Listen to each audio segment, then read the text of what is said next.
Hello, I'm CJ Parker with Case IH, here to talk to you today about speed source selection with the Pro 700. So for planter speed source, on this example, we're running generic tractor software. So to select what your speed source is going to be on generic tractor software, you go to Diagnostics and you can see speed priority.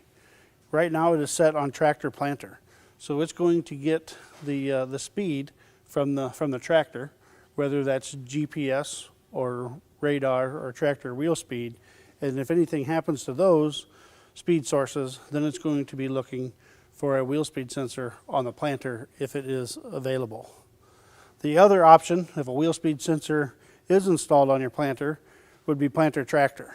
Then it's going to look for the speed from your wheel speed sensor on the planter. Something happens with your wheel speed sensor, then it's going to be looking for that speed source from the tractor.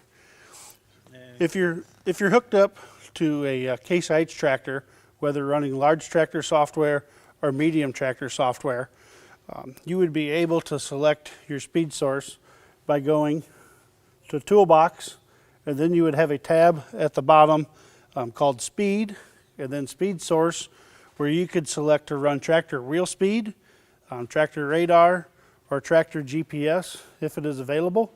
I would suggest running tractor GPS. For more information on planter speed selection, refer to your operator's manual or visit your Case IH dealer.